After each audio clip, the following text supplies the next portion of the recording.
The application of this very simple practice can really dramatically affect the way that you relate with other people and with yourself. So, very simple, but very difficult to put into practice. I sort of mentioned it in the previous video, but it is this capacity just to feel sensations in your body. Now, this has many layers and many subtleties. It's quite simple, but the way that it shows up for social anxiety is specifically something I want to talk about in depth. So, and this ties into another thing like around dissociation. A lot of the time, people who have social anxiety tend to dissociate quite a bit. And what is dissociation? Dissociation is essentially when our mind gets hyperfixated on a certain phenomena in our experience. So out of seeing, hearing, smelling, tasting, and touching, I think that's, and thought. So there's 6. So seeing, hearing, feeling, tasting, smelling, and thought.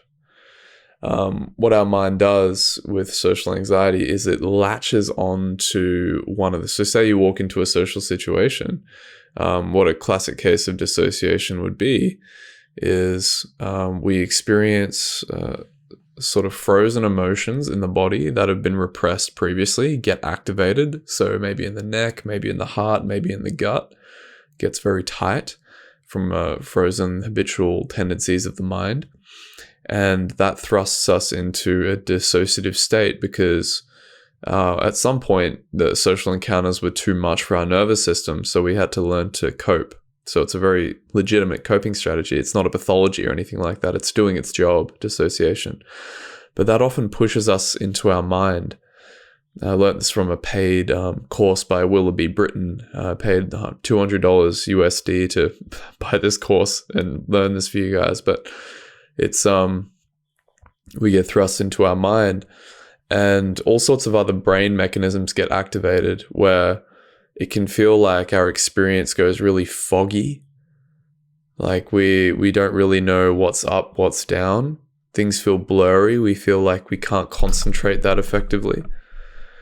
So when that's the case, and this just doesn't relate to social anxiety. It can happen generally.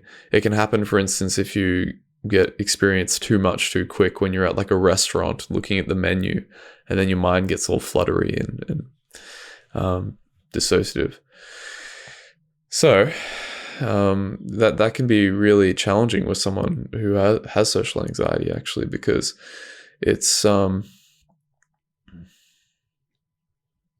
disorienting. So it's a very intelligent mechanism that's happening in our body mind, and it's designed to keep us safe. But when it keeps happening at a chronic amount, then that's when we can start to get leverage on it through what I want to talk about.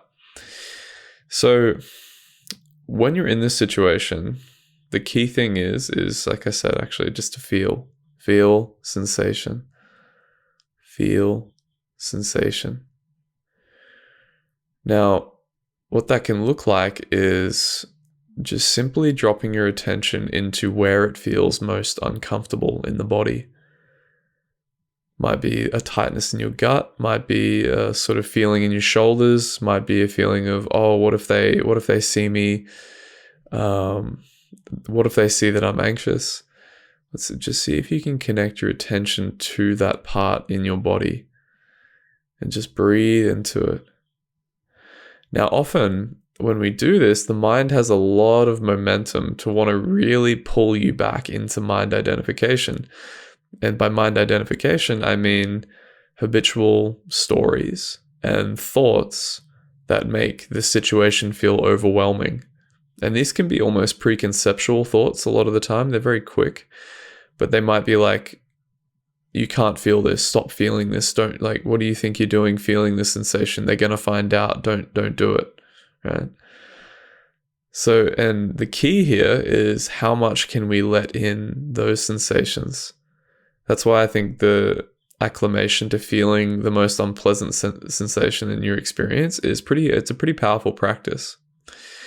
But there's also a key orientation that is quite effective here too, because if we're just constantly looking for the most unpleasant thing in experience, that can sort of create this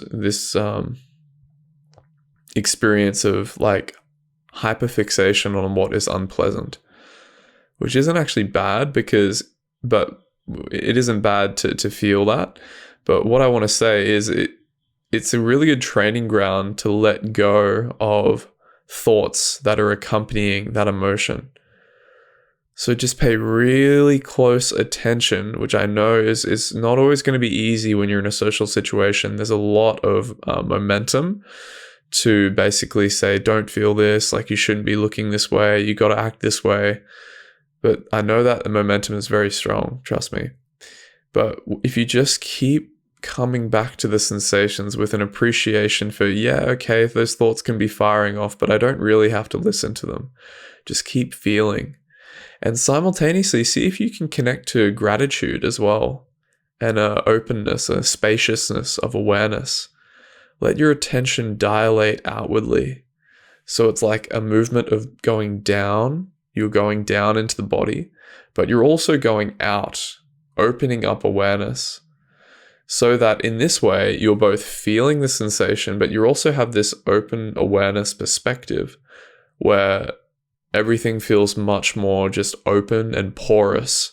And there's more of a sense of aliveness and gratitude rather than just funneling in really intensely into an unpleasant sensation and fixating on it as if it's the only thing in the whole universe. And I've got to feel this so I do what Sam says, and then I can finally get rid of social anxiety. It's not like that. It's like, imagine this part of you is this really wounded, sad child that's been neglected your whole life, and he's just pulling at you. He's like, I just want attention. Please give me your attention and love so I can finally feel safe.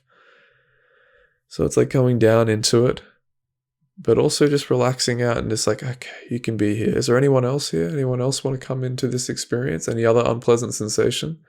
Oh, you can be here. Resistance, you can be here. Oh, anxiousness, despair, you can be here.